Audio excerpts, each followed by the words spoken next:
Monday Night Wars podcast.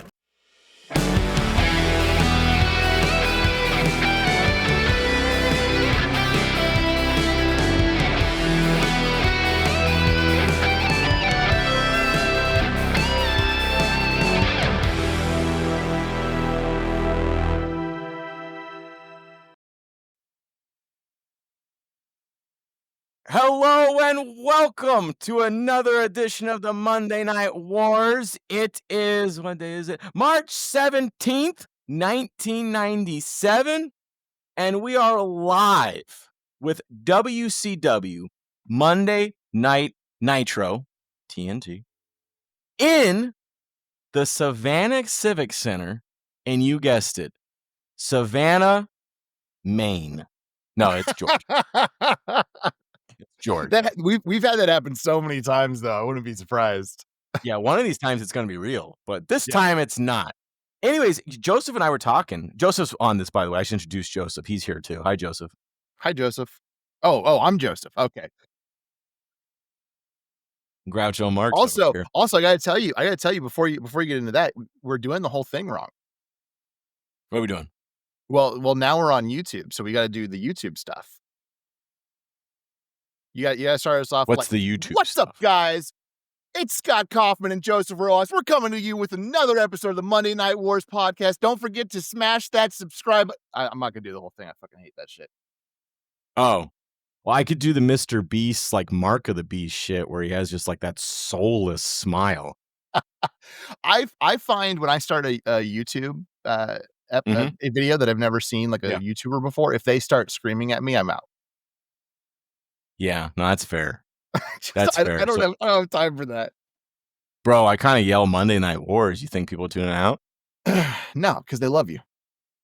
Thank God. Well, people tune in for the first time don't know who we are. That's not true. They see that face and they just go, I can trust this man. Oh, they're like, that man is a face for radio. But as I was saying, you were telling me before we got started that you think this is a pretty good week. I think so. I'm trying to remember. My notes say it was, but we might find out as I go through. My notes are wrong. Well, I think it is, and I'll tell you why. I think it's going to actually be pretty good. People who I've heard of are wrestling people who I've heard of, which is a first. Yeah, it helps. I feel of recent memory. It hasn't happened in quite a while. Yeah, I feel like we've had a lot of parades of jobbers, but not this week because we get right into it and we get a banger match to start. Well, hold on. We do have a few things we got to go over before we get into all of. Well, I mean, we have pay-per-view highlights, but we don't talk about those. You got to subscribe. No. I'm not talking about the actual episode. I'm talking about some you have informational things. Yeah, that we should go over. First off, okay. Happy St. Patrick's Day, Scott. Is it St. Patrick's Day? I'm pretty sure this day is supposed to be St. Patrick's Day. We're recording this early, so I could be wrong and have the hat on. Oh, you're saying the 17th, the day with which day that this is we are recording. Yeah, that we're going totally live. Got you. Yeah. You having corned beef today? Absolutely. Well, because I'm a white American, which means that I am Irish, because all white Americans have Irish in them. Yes. We really are. But I mean, my dad's side's German, my mom's side is British Isles, but my mom's dad's side, Rafter, or as it was before we crossed the pond, as they say in the British Isles, was Rafferty. So pretty Irish. There you go. My grandma likes to claim it's Rafferty, but my mom thinks she just says that to make it as ridiculously Irish as possible. Because we can just find Rafferty. But yeah, so. All right. So legitimately Irish. Actual podcast, like most Americans. Before we continue going down that rabbit hole, we do have a new Patreon subscriber. You might have to help me with this, Scott. It's Nujdar Zabari, I believe is the name. We know him under a different name, but that's his his God-given name or whatever you want to call it. Well, don't say his name then. Don't say his name on the pod. He's going to be put on a list. No, we'll fight for you. Anybody who listens to this. We'll fight Okay. for you. Also, Don't out our boy. there are a few things that we do have to talk about as far as now being under video that I think is important to know about, because we did the first episode. We've now got a pay-per-view episode that's on the Patreon, $2 a month. And so after editing and doing all that, kind of had to discover some stuff. So first of all, you will see edits due to time constraints. So if you're like, hey, that's a weird splice, it's going to happen. Try not to make them too jarring, but you're going to see those. If we're like an hour and 20, we got to try to cut it down. Our goal is always 50 minutes to an hour. Videos will have scrolling text for all of our socials at the end instead of an additional ad, which will actually reduce the amount of time. So you don't have to worry about me going, hey, everybody, it's Joseph thing at the very end. Audio only will. That's true. Maybe they do. Audio only will not include any of that, obviously. So you're just going to have to not have that any longer. But all of our socials are on every single one of our platforms, so it's not hard to find. YouTube needs a manual video upload. So the way we've been doing it for the last almost 2 years now, we upload it to Spotify, and Spotify shoots it off to the other apps like Apple and YouTube as the examples. It will not transfer the video version to YouTube. It'll transfer an audio version. So I actually have to manually go in. I'm trying to figure out how to remove it, where I can just schedule the video version on YouTube itself. But basically, it's a manual step that I have to do. So you might see 2 of our videos for the time being pop up, same title. One will be video, one will be audio. It's an annoying thing. I'm trying to figure it out. But the YouTube video, we will make sure there is, just like you're seeing right now, that there is a video version on there. I just wanted to say, though, that I didn't really appreciate that you interrupted me talking about my family lineage to give relevant information about the podcast. Absolutely. So in 1690, no, I'm just kidding. Let's get into it. Because again, I'm a white American, so my parents have done all that genealogy shit. So I know us all the way back to like Edward the Fourth or whatever. Because you go back far enough, everybody's related to a friggin' king or something. Yeah. But yeah, so yeah. But that's I feel like that's a very maybe it's a white people thing everywhere. That's a very American white people thing, is about knowing your genealogy, right? Knowing your genealogy or making it up are two very big white American things. Yeah. Specifically, every white American that's somehow Native American. Oh, no, I thought you were going to say came on the Mayflower, because I hear that shit all the time. Oh, my family came on the Mayflower. Like 8 people came on the Mayflower. Come on. Y'all can't be. But that's neither here nor there. Let's talk about Rey Mysterio and Psychosis. What a segue! We do start with the pay-per-view was last night. We start with a recap of kind of what happened at the pay-per-view. But we're not telling you because you got to pay us $2 a month to hear the pay-per-view. So we're not telling you, but that did happen. Now, Rey Mysterio and Psychosis. Didn't this match happen last night? That was Ultimate Dragon. No, that was Ultimate Dragon last night, yeah. And as you can tell, we clearly record right after each other, so that way we're absolutely in the know of what happened last night, which we did not record right after each other, which is why not this time. Not this time. Usually we do a match. We weren't able to this time. But as far as this match goes, it's actually a really quick match. It's fun. It's very fun. Lots of flippy shit, but it's really quick. There's really no storyline in it. Ray hits the Rana, and it was over. Psychosis didn't over pivot with the Rana and went headfirst into the mat, which was actually kind of gnarly. But it is a fun match, and it's just really quick, unfortunately. And there's nothing else to really go off of. It gets a B. I think Ray says a few things to the camera to like Prince Iakea. They're rivals, but without either being a bad guy. You know, they're both just kind of, Ray wants the title. Real simple. But it was fun. It is a good way to start the show. Nice, fresh opener. Ray does it into the onboard mic too, which I love. And absolutely. He seems to he's kind of like, I mean, I'm sure other people have done that. I'm sure this isn't Rey Mysterio isn't the first person to think of, hey, let's do this into the onboard mic. But I feel like he's kind of a pioneer because he just does it so often and so consistently. Right. And I don't see it as much or as often as he does it. Right. And I think it's great because it adds to a level of realism that he's not, hey, let me get the microphone to say this completely off the cuff remark. No, I'm going to say it just right here, right now, into the mic, into the camera. I think it's great. Well, it's also one of those things where they only have so much time. I mean, we've been saying this for a while with WCW, like they cram the shows.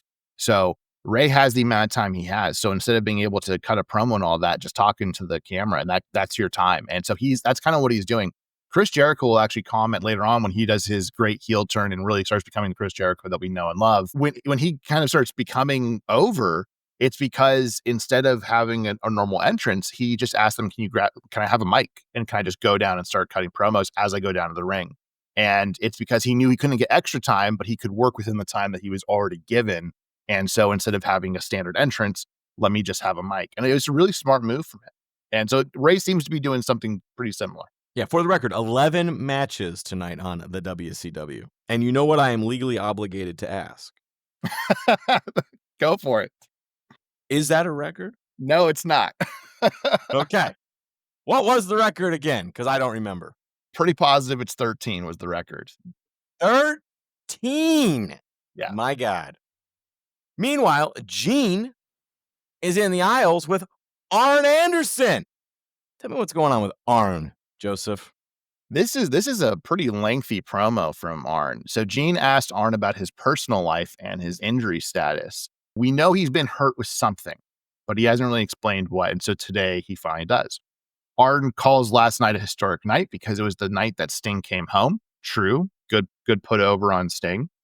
Arn then acknowledges his poor health since last Halloween Havoc, that he will need neck fusion surgery, which, it's not a good thing now. Back then, you had neck fusion surgery, career was over. That was pretty much it. And so it's kind of a nail in the coffin for him. He says that he's been trying to put this off because 10 years ago, the woman that raised him was laying on the couch dying with cancer. And he said, "Why, Granny? Why are you putting yourself through all this pain? Why are you hanging on?" She said, "Son, I asked the good Lord to wait long enough till I saw you as a mature, responsible adult and can be the head of your family. And I see that you are now. So now I can go in peace." She laid down that night and I never talked to her again. Real quick, if that's true, completely, very touching story. "Well, the Horseman is my extended family," Arn continued. "And I've been hanging on with all this disarray until I can see that they can hold themselves together. And last night, along with Roddy Piper, to a degree, they did work like a well-oiled machine." I have to disagree with that. They got eliminated like immediately. "So the Horsemen are alive and well. With Flair coming back, everything with the Horsemen's fine. But there's one other bridge that I want to cross. When you lay down on an operating table, you don't know if you're going to wake up or what you're going to be when you wake up. Last Saturday, I saw Ben Sullivan, Kevin Sullivan's kid, who I've known since he was 3 years old, go out and tell his father that in his eyes, Kevin was dead. Well, Kevin, no parent should ever have to bury their child. It looks like the child buried you." Jesus. "But the fact is, you're both just as dead to each other. 9 months ago, when I kicked you in the ribs in Baltimore, if I would have ever dreamed that you would have had to endure what you endured personally, maybe I would have went about it another way. But the fact is, when I wake up from that operation, I want our slate clean. This is not a sob story. I'm a horseman, and all great athletes go through trials and tribulations, and the great ones come back for it. So the fact of the matter is, I'm telling you, and I'm telling the world, you haven't seen the last of Arn Anderson. I will be back." And then he leaves. So a few things here. One, Arn will be back after this, but not really as a wrestler. He doesn't actually wrestle from this point on. He does take a few bumps here and there. He'll deliver quite a few very fun spine buster spots over the next few years, but he doesn't come back as a full-time performer, even remotely. Now, as far as the Kevin Sullivan things, if in the same year that his wife left him, his oldest son said, "You're dead to me," then guess what? Kevin Sullivan fucking sucks. Okay, that's just wild. That is wild. I did look into this. I couldn't find anything. I do know. So Kevin Sullivan remarried, I want to say in the mid 2000s, and definitely had a daughter with that woman, and they seem to be close.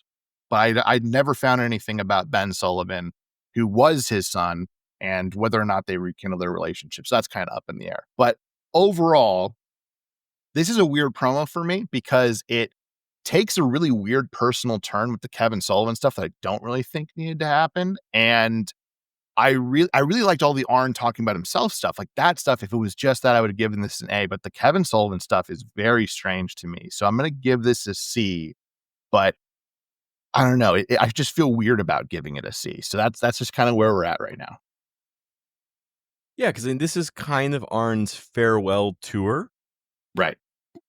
Yeah, and you're right that the Kevin Sullivan stuff got weird and incredibly personal. I was like, Jesus, Arn. And Ben, if you're listening to the pod, because he's probably a big fan of the pod, because who isn't? Come on and tell us what's going on here, because we want to know. We need details. We need juice. We need chisme. No, I'm sorry. We do not need to get into that personal stuff. If that really is, you don't want to. That sucks and it's unfortunate, but we don't need to be the ones getting into that. You don't want to get into Kevin Sullivan's juice? No. Oh, okay. Fine. Whatever. Well, when I do Monday Night Wars, Nasty Nick at Night, which is my spinoff podcast, where I host people and we just talk about gossip and shit and chisme, and that's like Mexican slang for gossip. For those of you who aren't in a border state, I'm gonna do it. And it's going to be great, and you're going to wish you were on it. You're going to wish you got on the ground floor, man. I'm going to get $1 million.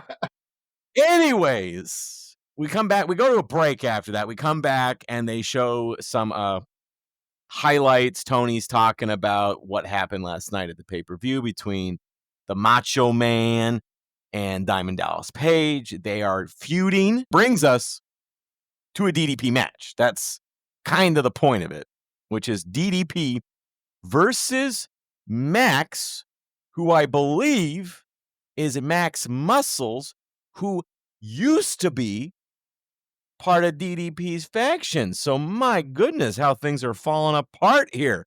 And it's a pretty fast one. It's about 1:30. Tell me. Yeah, Max goes for a full Nelson and DDP turns it into a jawbreaker, and then he hits his stunned opponent with a diamond cutter for the 1, 2, 3. DDP then gets interviewed really quickly. I will say that I don't like that Gene interviews him, specifically because after last night's brutal attack, he should just have grabbed a mic and started shooting. Like, it's weird to have for this, like, oh, now we're going to pause, and now Gene's going to come over and ask you about last night. Like, he should be angry. Like, you attacked his wife. Like, they're paying Gene like $80 billion. That's true. So you got to use that. They gotta get him in as much as they can. Yeah, I mean, he held out for a while, so they got to get him. He did, yeah. I mean, I'm joking about the amount, but obviously they were in some protracted contract negotiations. So I assume he got a bag, and they need to get their money's worth. So Gene asked DDP about Mach, and DDP says, Okerlund, after what Savage and that bimbo Liz did to my wife, Savage, you want to step into the real world? You want to step into the real world? No problem. Because the way I see it, Randy, you were born to be a chalk outline. Ooh, yeah. That's right, Savage. You are a dead man walking. Gene says that might be a little strong. Really, Gene? If Savage beat my wife, I'd kill him. Random guy shoulder checked Scott's wife, and he almost killed him. Which is a true story. Deservedly so. Yes. Mach gets on the mic in the crowd and he says, brother, over here. What you need to do is you need to take the bass out of your voice when you're talking about the Macho Man Randy Savage. Because I am a superstar. I am an icon. And you are the wrestler with no name. Which is fantastic, by the way. Also, I apologize. I'm really fucking tired. So this match is horrible. It's good, bro. No, I'm loving it. I did your wife a favor. She's quite happy. With the Macho Man guaranteed. It's going to make life a lot easier for you. Now, if you want a match, sanctioned, non-sanctioned, with the Macho Man, that can happen. Elizabeth, what do you think? Should I give him a match right now? And then DDP shouts, you want to do it? Let's do it right now. And then Mach says, calm down. Or should I give him a match later? And then DDP shouts, "I said now," and he runs into the crowd and charges Mach. Mach and Liz run away, and the crowd loves it, as do I. I give this an A+. It's fantastic. I always enjoy when they do that, where it's always like, let's just do this right now, but not actually. We've got to drag this out to the next pay-per-view, right? That always just makes me laugh when they just figure out some way of, oh man, we're just so heated. We want to go at it right now. But, you know, well, also it always makes great heel work, right? It's fantastic heel work Yeah. to be like, oh, I'll You fight gotta you do it. anytime, any day. And then they're like, okay, well, how about now? I actually have like a shoulder thing, and they always make like an excuse. Yeah. It's fantastic. I Mhm. love it. Yeah, later. Definitely later. Yeah. And, you know, and plus we couldn't have that match because we've got to get to our next match.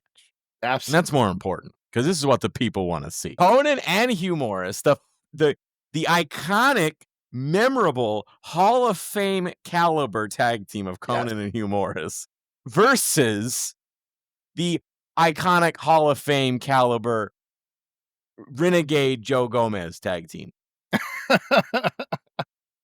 Whatever. I mean, so, you know, at least we've heard of them. Yes, that's true. 5 minutes. Both teams enter when we hear Eric Bischoff's voice telling us to hold the phone. He and the Outsiders walk out. He assures everyone that the Outsiders won't kick anyone's butt. They had their workout already today, which I actually thought was quite a good line. He says the tag team champs are here to give. They're going to give everyone watching a look at the finest tag team in the world as they will step into the ring tonight. They know the Steiners and Harlem Heat and Public Enemy are all here. He insinuates that they will wrestle all these teams tonight, but that's not really what he's actually saying. The originally planned match commences. So the match that you mentioned with Hugh Morris and Conan versus Renegade and Joe Gomez commences after the interruption. And Hugh Morris and Conan win with a surprisingly long match with the moonsault. I know it's only 5 minutes, but for Nitro, that's a 60-minute fucking time limit draw. Get to see from me. And for this match, yes, it's incredibly long. Yes. Because why'd you make this match? Let's see. It's for sure one of the longest matches because every other match is like a minute, 2 minutes. It's crazy. Oh, there's another 5-minute match. Again, it's why this one. Yeah.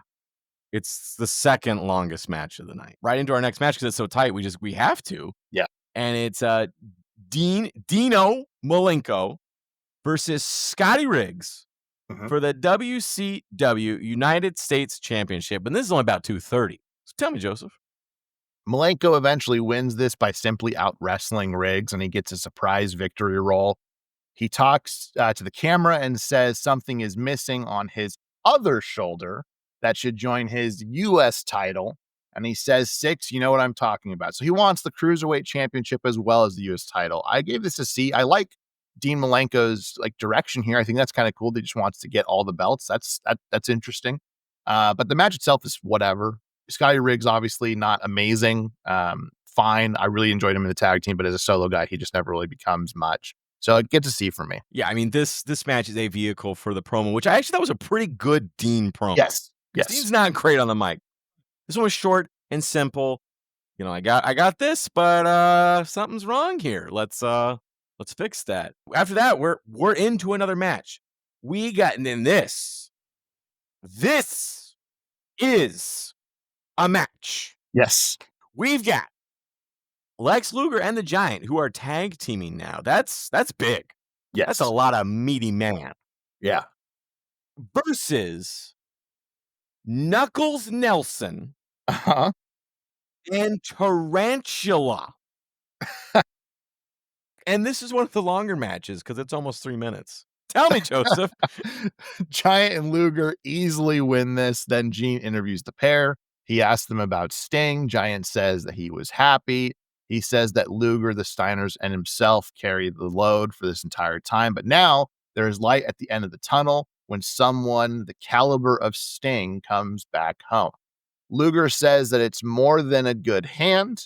He feels like he believes in Santa Claus, the leprechaun, the Easter bunny, and even the tooth fairy. Why would you do that, Lex? You know kids watch your show. Maybe Lex really does believe in all of them. Ooh, interesting. Yeah, he's actually talking to the adults, like, "You guys need to stop your shit. Yeah. They exist." Yeah. Lex knows something you don't, you know? Well, he sure does believe in dust. Anyways, his faith in mankind was Oh my god. He's going to the Hall of Fame. he is. Show some respect. He actually real quick about him and his struggles, he has Chris Van Vliet, who just does, like, the best interviews with everybody. He interviewed, Lex Luger, and he talks about all that, and it's quite interesting, like, him taking ownership of a lot of it and really what it took from him, so Lex is I feel like Lex was a big piece of shit, and I feel like he's really taken strides to kind of redeem himself and own his mistakes and try to be a better person. Forgiveness, right? Like I'm not religious, but at the same time, like we got so little time on this world. If someone's Yeah. trying to do right and make amends, like God bless you. Yeah. You're all right with me, Lex. Yeah. I don't even know if I would say he's a piece of shit. I would just say he made a lot of mistakes, and they just piled up on themselves. I don't think he ever, like, intended to hurt people. I think he did hurt people based off his mistakes. So that's like Hulk Hogan Yeah, well, hurt people. yeah, but Hulk Hogan's actions didn't at least lead to anyone's death that I'm aware of. Well, not that His we're son, saying, yes, but not him. Was It's true. It's true. His son killed a guy. Oh, man. Yeah, he was drinking too much all-American beer. Anyways, his, Goodness. Oh my God. Lex Luger says his faith in mankind was restored when Sting dropped down from the rafters. He really rambles and stumbles, but he says the organization was uplifted with the arrival of Sting. This is another kind of C segment for me. Like you said with an earlier match, it's a vehicle for the promo. That's what the point is. Sting obviously is seemingly aligned with WCW, but we really don't know if that's true. And so everyone's really happy. WCW feels like they finally have momentum going their way. And so this is kind of what a lot of this night is about kind of talking about that and trying to move that story forward. I actually kind of liked this promo. Mhm. I feel like it borders on goofy Lex, and we Okay. like ourselves some goofy Yes. Lex. So it was all right with me. Even if it was a bit of a mess, I was like, I forgive you because you're being goofy, Lex. Yeah. After that, though, we show some stills from Uncensored, and I'm going to have to spill the beans on these ones, Joseph. I'm going to give him a little taste. I'm going to give him a little taste of the stills. This match, the stills are Glacier and Mortis. Why are you laughing? In a martial arts match. Boy, howdy. Yeah. Sign me up. I can't wait. Ultimo Dragon versus Bobby Eaton. Yeah. We've heard of them. Tell me. Yes. Oh, it's like a minute. Yeah. So one thing I find funny about this is they have we talked about this on either on the Patreon or on the normal episodes. I know we've talked about this, that obviously they called him Ultimate Dragon. Then they obviously found out that Ultimo does not mean ultimate, and so they've discovered that. They know that. They have told the audience that his name is Ultimo Dragon. They have explicitly said that on WCW programming, and his title card still says Ultimate Dragon, but they refer to him as Ultimo. They even did like a segment on it. Yes, like a whole Like, thing. whatever. Anyways, Dragon wins with an avalanche hurricane rana. He hit the rana and it was over. It's a simple match. It's very quick, like you said. It got a C from me. But then something happens because we got Ultimo celebrating his win, and then we get bow, bow, bow, bow, bow, bow, bow, NWO. Tell me. Is that what the So guitar says? Is that NWO? Yeah, he makes the guitar talk. Oh, Like, gotcha. Like Steve Vai? yeah, like, what? No, like, what's his face? Frampton. And Frampton Yeah. Comes Alive, even though it's totally not his guitar, but I thought it was his guitar for so long. I was super impressed, and when I found out he was just shoving a tube down his throat, really kind of broke my heart. That's not nearly as cool as making your guitar fucking talk, man. All right, NWO shenanigans. Hogan says that everyone has bowed down to the NWO, especially with their newest member in Dennis Rodman. He says they will rule for eternity. Bischoff asks Mach about DDP, and if he wants to kick his tail, and Mach said, or that he wants to kick his tail rather, and Mach says, "Oh, really? The NWO makes dreams happen. Kimberly's husband? Yeah, I'll do it." He just finishes with, "Yeah, I'll do it." It killed me. Bischoff announces that the tag team champions have something special they want to say. Nash says the Steiners have had a couple of mishaps, but in 2 weeks at Spring Stampede in Tupelo, Mississippi, bring it on. We got the contract signed and the Outsiders are ready because we're just, and then Scott Hall says, "Too sweet." Then someone from the crowd throws a drink right at Scott Hall's noggin, and without missing a beat, it explodes on his head, liquid everywhere. He just smooths it back, like, just because he's so fucking cool. And it works so well. I love Scott Hall. The segment's whatever. I gave the segment a C. It's kind of all over the place. I like Macho stuff, and I just obviously love Scott Hall. Hogan's there. They're going to be in our favorite town in America, Yes. Tupelo, Mississippi, which is the place I always use as the place where WCW wrestles. Yes. Beautiful city. It's bro, it's got Graceland. So I mean, I can't knock it because, as you know, we're both huge Elvis fans. So I mean, I can say nothing more about it. So let's just move on, because we don't need to discuss that any further, because we've already said that all that needs to be said about how great Elvis is and how we both love him. Our number 2. Watch yourself. We moved on. Our number 2. We got Jeff Jarrett, Steve Mongo, McMichael, Alex Wright, and Mark Starr. Okay, whatever. It's like 2 minutes. Tell me. Yeah. I mean, we love Alex Wright, but anyways, we know who's going to win. Jarrett wins with a figure 4. Public Enemy comes down. Mark Starr? Public Enemy comes down with the garbage can, and they attack them. Deborah hits Johnny Grunge with the Halliburton, and all hell breaks loose. Then Gene interviews Mongo and Jarrett after everybody kind of cools down and Public Enemy leave. Deborah says Jarrett makes a great 4 horsemen, and that she's beautiful, intelligent, and rich. It's very Deborah shtick. Jarrett says he and Mongo are a winning combo. He says at Spring Stampede, he will prove that the 4 horsemen are on top. Mongo dares the crowd to boo Deborah and calls the fans losers like the Public Enemy. Then Deborah says that Johnny Grunge's girlfriend is an artist. She's good at drawing flies. This is a play on the term meaning catching flies, aka mouth is agape, aka Johnny Grunge's girlfriend is giving lots of dudes blowjobs. It's not great. It gets a D for me. Is that what they're saying? I thought she just smelled. No, you didn't know that's more vulgar. Yeah. Well, I know the catching flies thing, but I thought they were just saying she smelled. No. Deborah's done this quite a few weeks where she'll say something that's intentionally a sexual innuendo, and then Gene will almost drop his mic. Anyways, let's get back into the wholesome content, because we got Lee Marshall. Absolutely. And he is in Duluth, Minnesota. I think it's Minnesota. Is there a Duluth, Michigan too? But I think this is Minnesota. Yes. And it is 19 degrees, but it's going to be a banger. Some of the greatest wrestling you're ever going to see is going to be next week at WCW Nitro. But more importantly, Joseph, did you know that Duluth is where Bob Dylan was born? I did not until this episode. Yeah. This is like the Graceland of Bob Dylan fans, Duluth, Minnesota. And more importantly, they're apparently all singing. They love Bob Dylan. They're singing Rainy Day Weasel. Bobby doesn't like it. What did you think? He also says they tried Mr. Tambourine Weasel, but they didn't know the words. It's Lee Marshall. We love Lee Marshall. Gets an A+. And then Bobby tells him that he hopes he freezes to death. So, beautiful. After that, though, we got Scott Norton. And for the first time on video, we've got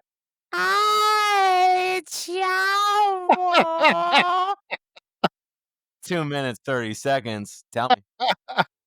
So I never actually have to watch him do that, because whenever we do the audios, we literally just record our audio, because it's just less bandwidth problems. It's just an easier way to do it. And so I've never physically had to see him do that. And that was fantastic. Unfortunately, I did the little sway. The sway was extra. I threw that in for the fans. So, unfortunately for Chavo, he gets manhandled and he loses after a monster powerbomb. This gets a C, not because the match is bad or anything. There's nothing going into it, nothing that comes from it. It's really just a vehicle to make sure that we remember Scott Norton is quite strong, and he is. So, get to see. After that, though, we got bow, bow, bow, bow, bow, bow, bow. Do you feel like I in WWOOO? We go to what? We go to Hollywood Hogan and Dennis Rodman. Tell me, Joseph. Tell me what happens here. This is exciting. Stop. No, it's not. Hogan says that Rodman is his blood brother. There ain't no way. There ain't no way that Hogan gonna get too close to Rodman. They say. Maybe Rodman gave him a pass. You know, that could explain why Hogan thinks he can use certain words. I don't know. Dennis, if you listen to the pod, because everybody listens to the pod, let us know if you gave Hulk the pass. Yeah. We need to know. He'll let us know when he's on your sub show, Monday Night Wars podcast. Yeah. Dirty Nick at Night. Nasty Nick at Night. Get it right, my friend. They say Sting was stung, and then this really went nowhere after this. I give it a D. In fact, our rant on Hogan was far funnier and more interesting than this promo was. Outsiders versus Mike Enos and Bunkhouse Buck. I wonder who's gonna win this one. It's the longest match of the night, though. So WCW, 5 minutes, 10 seconds. I'm going to be real honest. I love this. And the reason I love this is because it goes with the shtick of what they're doing, right? Hey, don't worry. We're actually going to be in a match. We're going to put our titles on the line with a really, worthy competitor. They've been doing this for quite a few weeks. And then it's somebody who's like, no, they're not going to win. We know this. Bunkhouse Buck and Mike Enos, though, are probably the most notable of the groups they've gone against most recently. Scott Hall says they have a public service announcement. He says they are the guys that say it and then do it. Then he and Kevin Nash sing Bad Boys, which, I don't know about now, but in 1990s, Cops was must-watch TV, especially when you pretended to be sick so you could stay home from school. I don't know if people still do that. I don't even know if it's still running to this day. But anyways, Buck and Enos finally come out and they get their asses beat, but in a kind of fun way because the outsiders allow them to show off some offense, which is really something that I'm surprised by. But they pretty consistently let their opponents get offense in, and then they finally put them down. I enjoyed this. No, it's not A-worthy, but I'm going to give it a B. Yeah, I feel like Cops, going back to your Cops joke, I feel like the thing about Cops is that it was always on somewhere somehow.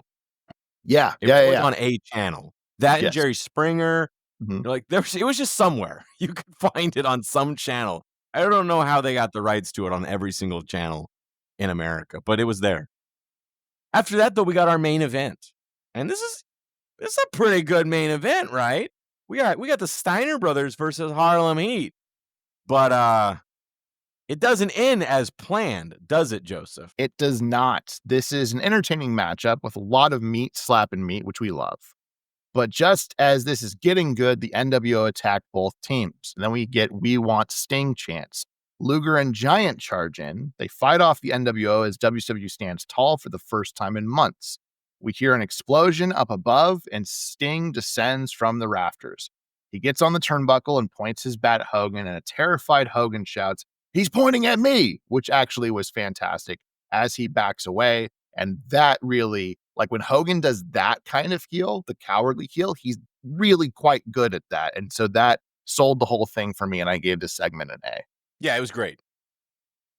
But let's move on, because we're running out of time. Raw! March 17th, 1997, Syracuse, New York, at the Onondaga War Memorial. What the hell is that? It's probably, I feel like that's got to be the Indian Wars or something. And we can't talk about that shit anymore. So let's move on. Everything's woke now. We can't talk about that. Anyways, oh, don't do that. Don't do that. What? You get to do politics all the time. That's I can true. throw in something here and there. Okay, that's fair. Okay, that's fair. Woke ass bitch. Anyways, Legion of Doom versus the Nation of but not the Good Nation. The Nation of Domination. 9 minutes. Go ahead. Did I miss anything? No, that's it. It starts. We Let's go do right it. into it. Yeah. Like you mentioned, we don't really like this iteration of Nation, but this does make sense as an opener. I will give it that. So I kind of have to get over my personal bias on this. Ahmed Johnson gets a picture in picture, and he is happy because they have started cleaning house, and says he can't tell you what you're going to see at the street fight, but you may see what you don't want to see or something. I don't really know what he's saying in that. Then Farouk gets a picture in picture himself and says that no one has better unity than the Nation. He then says he needs to speak Ebonics to Ahmed for him to understand. But isn't your whole point that Ahmed wouldn't understand that? That's what you've been saying this entire time. It makes no sense. If for some reason you don't know what Ebonics are, and I'm sure Hogan knows, they are essentially black Because language. he's got a pass. Yes. They're essentially black language, and if you're listening to audio, it's I'm doing air quotes with that. You may hear it as street talk or talking jive, all again air quotes on those kinds of things. It was a term created by African American social psychologist Robert Williams. It was a way he wanted to redirect some of the negative terms like quote Negro English. I think it's probably safe to assume that another N word was more often used. Hogan might be able to give us some take on that. The idea itself is sound. Unfortunately, it itself has kind of gathered racist undertones, specifically beginning around this time in American history. And I know that it gained racist undertones because it was a term my mom loved to throw around. So there you go. Damn. On the pod coming at your mom. Holy shit. We're going to lose a subscriber, bro. Your mom was a big fan. No more. There ain't no way. Damn, bro. Now back to this match, and itself is actually pretty fun, I will say. But also, I do just love Legion of Doom, Road Warriors, whatever you want to call them. They're fantastic. Farouk mysteriously has left his position because he was on camera, and then he just runs out. And he's supposed to be banned from coming to the ring. Farouk comes down anyways when the Road Warriors are going for their Doomsday device, which is far inferior to 3D Dudley Death Drop. He hits Animal with the nightstick, and the Nation beat Legion of Doom down when Ahmed runs in with the best outfit I have ever seen him in. It's just like a striped singlet, and it's the right kind of absurd, and I love it. He has a 2x4, and he swings for the fences. He hits the Pearl River Plunge on one of the PG-13 members, and Legion of Doom hits the Doomsday device on who will become D'Lo Brown, but he does not have a name at this point, and the face is Stand Tall. Honestly, really fun. There is story in here. I gave it a B+. I thoroughly enjoyed it. Yeah, going down. Absolutely, man. Also, man, giving us the history of Ebonics over here like you friggin' Shane Douglas or something. Like, come on, man. Professor, I found it interesting, though. I didn't know any of that. After that, though, well, I mean, we got Vince, we got Jerry, and we got Jim Ross on the mic. They tell us we got a steel cage match tonight for the main event. That's kind of wild. On regular TV, we got ourselves a steel cage match. I'm kind of excited about it. It's Bret Hart. I'll tell you, it's Bret Hart versus Sid. That's kind of cool. It's not just a steel cage match. It's for the title. They're starting to learn. I feel like they're starting to learn from WCW, where you got to tune in because the title, I mean, I know you hate this, but I think it's good. I think it's good for the show that the world title could be up for grabs on Monday night. You got to tune in because you could miss that. To be clear, I don't hate it. I hate it when it's every week, which is what Nitro was doing for a while. It was literally every week that title was on Nitro, and I don't like that. But once in a while, and this serves a huge story purpose. So I like it when it's booked well. And this was we'll get there, but it's well done. But before we get there, we got a Triple H Hunter Hearst Helmsley versus Flash Funk match. I'm so sorry, Flash Funk. You ain't going in. Tell me. Chyna accompanies Hunter, and she is called Chyna by announcer Howard Finkel for the very first time. Chyna helps Hunter by pulling Flash Funk by the leg when he has a for sure pinfall, and Helmsley ultimately hits the pedigree for a win. This is actually a very fun match. I know the synopsis is very short because there's no story really going into it, but it is quite fun. I gave it a B-. Yeah, and 5 minutes 47 seconds, so fairly long.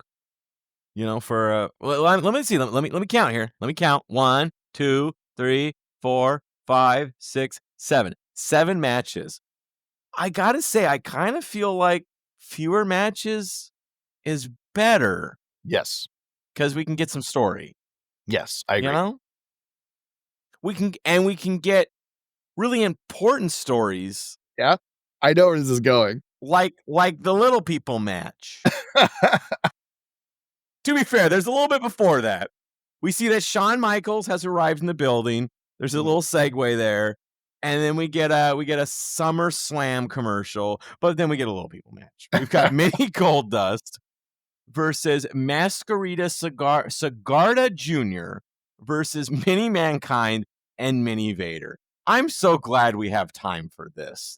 Again, I don't actually hate this. These guys can wrestle. They're impressive. And I don't think there's anything wrong with having little people wrestling matches. There's nothing wrong with that. Everybody got to earn a living. Everybody got to eat. I've got no issue with that. My issue, though, is I know why Vince is doing it. Yeah. And Vince is doing it to make fun of little people. Yeah. Well, and the first time that happened a couple weeks ago, it was a real wrestling match, a standard wrestling match. And so it ended up actually being kind of okay, right? This is immediately a joke when you have Mini Mankind and Mini Vader and Mini Goldust. Now it's a joke. Now it's exploitative. I don't like that. I don't even remember who won. I couldn't care less. It gets an F. But after that, we go backstage and Gorilla tells us that the cage match is going to be for the championship. So we got that going for us. And Bret Hart makes his way down to the ring for an interview with Kevin Kelly. Joseph, what do you make of this? Well, mostly I think it's quite okay for the most part, and then it kind of runs a little long because Bret Hart. But Kevin Kelly asked Bret his thoughts if he regains the title, and Bret says that it will change the face of WrestleMania 13, which is true. It would mean that his match against Austin would be for the title, and Taker would lose his match for the title. He appreciates Gorilla Monsoon taking a closer look at the situation. Hart says he deserves respect. Hart says Taker may not be thrilled by it, but there is a new motto in the WWF. You scratch my back, I'll stab yours. Hart's shooting here. And also, really good line from Hart. He says he will win tonight and he will give Taker his shot again after Mania. He won't lose it. He calls Austin a lousy, stinking hyena. He says Austin is in for the worst thrashing of his entire life.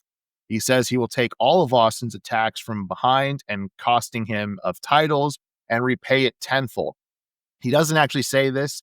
He just means this, but it's Hart, and he's not very good at cutting a promo, so it goes on way too long, and I just condensed it for you. Hart says he respects that Ken Shamrock will ref, and he hopes he calls it down the middle. He says he will have a nice, long, healthy run as champ after tonight. This with the Gorilla Monsoon kind of mini promo before it, I'm going to give it a C+. It's mostly good for the most part, and so it does tell the right story. Takes a little bit too long to get there, but overall, I enjoyed it. After that, though, we got the match you've all been waiting for. No, not the cage match. Come on. Sultan versus... Hold on, let me put my peepers on. Mike Bell. Better known as Mike Bell. 59 seconds. It's actually apparently Mad Dog Mike Bell because he did have a short run in ECW where he gave Perry Saturn a concussion during a match, and then Perry Saturn proceeded to almost kill him. Nice. Rocky Maivia watches it ringside on commentary. Sultan wins immediately, so Rocky said almost nothing on commentary. There's really no point for him there. Sultan confronts him, and the Iron Sheik calls Rocky a jabroni, and that made me chuckle because I love it every time Iron Sheik says that. Tony Atlas comes out to calm Rocky down. This is WWF trying to make Rocky interesting. They'll use Tony Atlas and briefly Rocky's dad, Rocky Johnson, but this is not interesting and the segment's bad and it gets a D. Yeah, they're trying to make you care about face Rocky, but face Rocky's boring. I don't think you should tell him to die like fans do.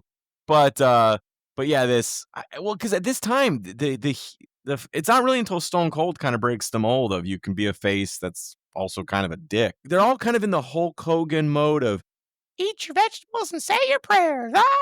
You know? Yeah. After that, though, we got dun dun dun dun dun dun dun. Sean comes out. for an interview with Vincent K. McMahon. Tell me. Sean says the crowd helps him find his smile, and he says you'll never guess where it was, which I love that he's already commenting on that. It was in San Antonio, but now I've decided to bring it with me wherever I go.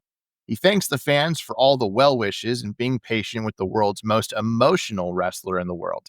He says he gets how hard and difficult he is to deal with.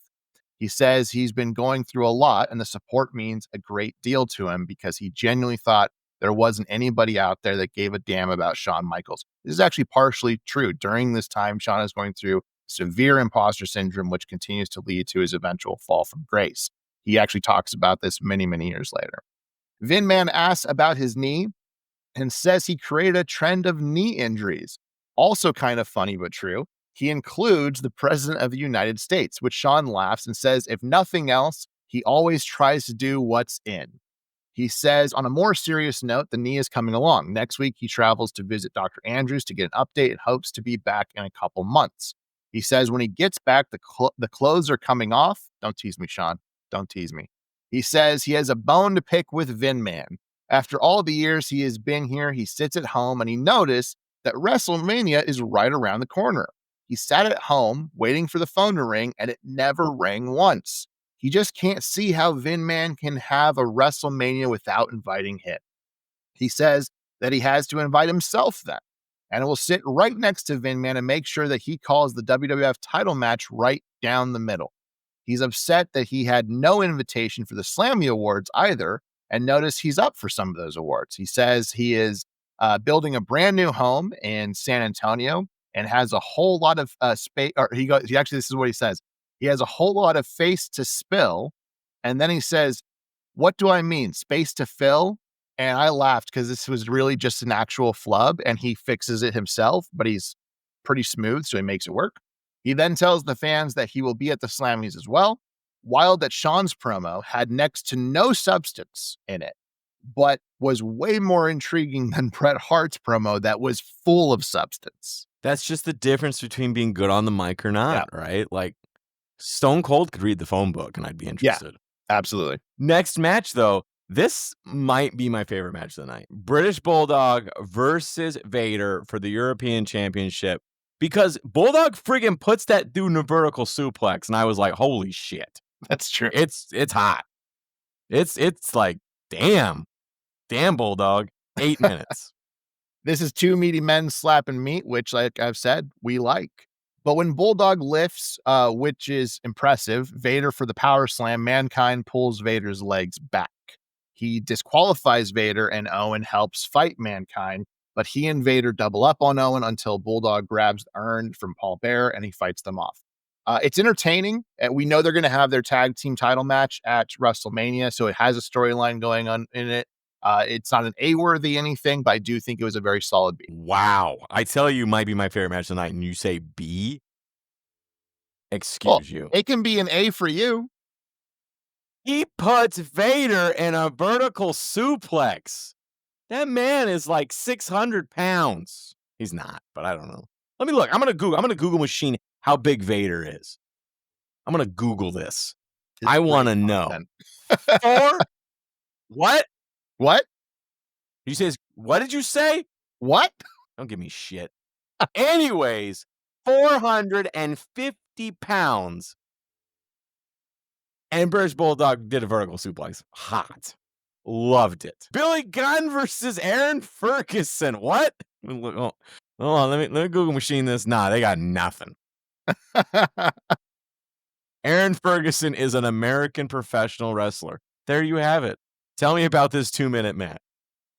Like we had many times in WCW, it's a vehicle for something else. Ken Shamrock joins on commentary.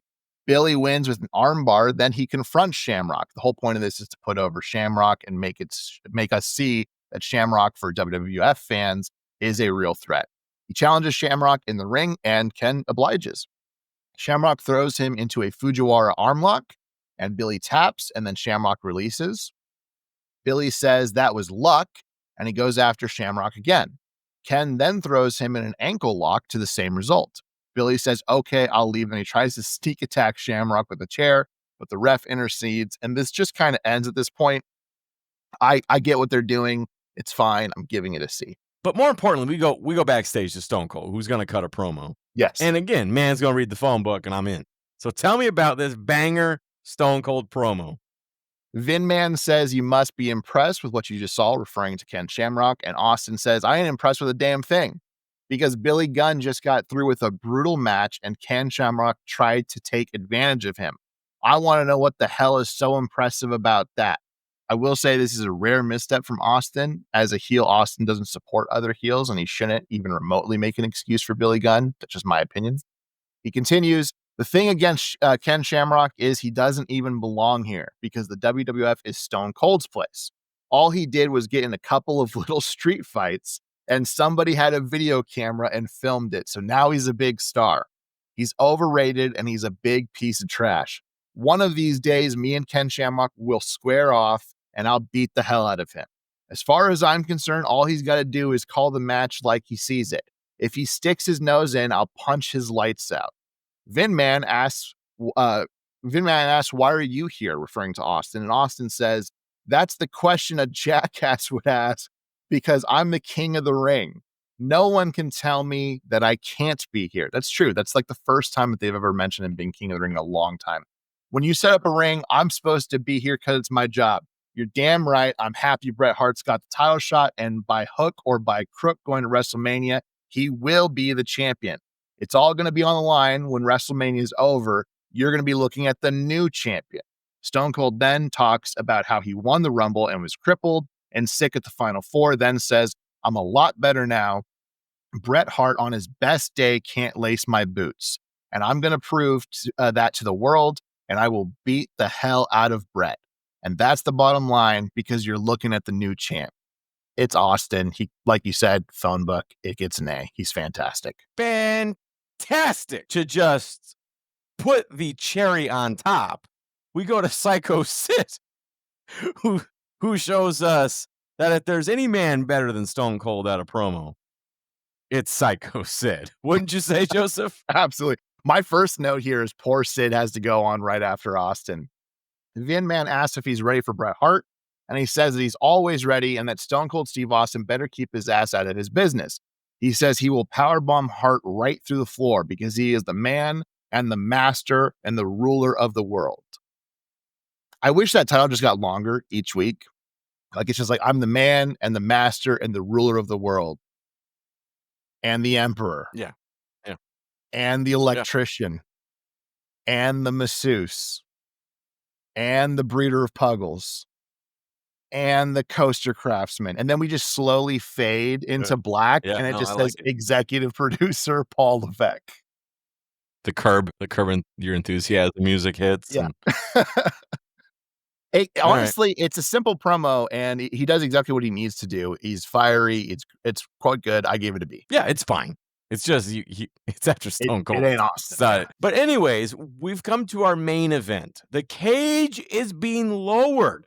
We've got Psycho Sid versus Bret Hart for the WWF Championship. I'm going to tell you right now, I think we both agree Raw wins, and this is great. 7 minutes, 40 seconds. Tell me. It's a very fun match. Austin runs in and closes the door to not allow Sid to escape. Makes perfect sense. He would want Hart to win this so he can have a title shot at Mania. Austin even gets the top of the cage and prevents Sid from exiting that way. Undertaker charges in and starts helping Sid because he wants his shot at Mania to stay, which is such a fun way to have this main event for a go-home show. All four men's storylines make perfect sense. Sid eventually climbs the cage as Hart walks to the open door. Hart foolishly celebrates before exiting the cage, and Taker slams the door in his face as Sid drops down from the cage and secures the win. It's a very, very fun match. It's booked perfectly. I gave it an A. Fantastic. I mean, I said my Bulldog versus Vader might be my favorite match of the night just because it was two giant dudes slapping meat, and Bulldog friggin' puts him in a vertical suplex. This is definitely up there too. It's a great match, great cage match. They put all on the line. Austin's antics are great. It's all good. But we don't end it there, right? Because Vince comes in to give Bret an interview. But Bret mad. Yes. Vin Man says, Bret, you have to be terribly frustrated after what just happened. And Bret grabs the mic from his hands and pushes him down to the mat. And he screams into the mic. Frustrated isn't the goddamn word for it. This is bullshit. You screwed me. Everybody screws me and nobody does a goddamn thing about it. Nobody in the building cares. Nobody in the dressing room cares. So much goddamn injustice around here. I've had it up to here. Everyone knows it. I know it. Everybody knows it. I should be the World Wrestling Federation champion. Everybody just keeps turning a blind eye. Then he turns to Vin Man and he says, you keep turning a blind eye to it. Gorilla Monsoon, he turns a blind eye to it. Everybody in that goddamn dressing room knows that I'm the best there is, the best there was, and the best there ever will be. If you don't like it, tough shit. Then Austin jumps on the Titantron, and I missed his first line because it's actually kind of crosses over as they're both talking. But then he says, all you want to do every time you grab a mic is cry like a baby. I tried to go out there and help you, and you threw it all away because you're a loser. It could have been you and me for the championship at WrestleMania, but you blew the whole damn thing because you're a loser. The two then start screaming at each other, with Bret saying the reason he's called Stone Cold is because his stones are so cold, he won't come out here and face him. Swing and a miss, Bret. Stone Cold then leaves camera. Bret Hart calls out the validity of Sid as champ, and Sid comes to the ring. Bret and Sid circle each other when Taker also comes down to the ring. Bret runs and hits a suicide dive on Taker, or as Excalibur annoyingly shouts every 5 seconds, Tope Suicida! This makes sense that he would attack Taker. Taker costs him his shot. Stone Cold charges and starts wailing on Hart. Sid and Taker start fighting in the ring at the same time. Bret gets pulled away and he hits Pat Patterson in turn, and Vince calls Bret a dirty, rotten son of a bitch. Shawn Michaels comes down the ramp slowly to observe. Shawn walks into the ring past everyone and he grabs a chair. He never actually gets physical, and we fade to black. The Shawn stuff is the only thing, and you know I love Shawn. It's the only thing that is a complete misstep in this. I'm still giving an A+ because all 4 other men were on fire during this thing. So why did WCW win tonight, Joseph? Because I don't think we need to discuss it. Why did WCW win? They won, right? Who won? You're saying WCW won. Oh, no, I'm drunk. WWF. Why did WWF win? I was like, okay, dude. All right. No, WWF won. I'm just so used to it being WCW, you know? I want it to be WCW. I was a WCW guy. I want it to be, but it's not. WWF won. Almost all of the matches were good, and some really good ones at that, right? Why did they win? Tell me. I feel like you just listen to the last half hour and you'll know why they won. I mean, they were top to bottom great. The storytelling was great. The matches were at least mostly above par. They were fantastic. You know, other than maybe the Sultan match, it was all really, really well done. And now you have this giant pull apart and everything, and you're hyped for WrestleMania. That's the point of a go home show. And I don't remember, I can't tell you how many times we've had a WCW go home show that just ends. And it's like, well, why do I want to watch pay-per-view? But WCW is getting complacent right now. And WWF, even though they aren't going to be winning in the ratings, and they're still not, is crushing them as far as storytelling goes. And it is fantastic. Yeah, no, I agree. We don't really need to go into detail. You just listen to the last half hour of the show. So let's rewind the tape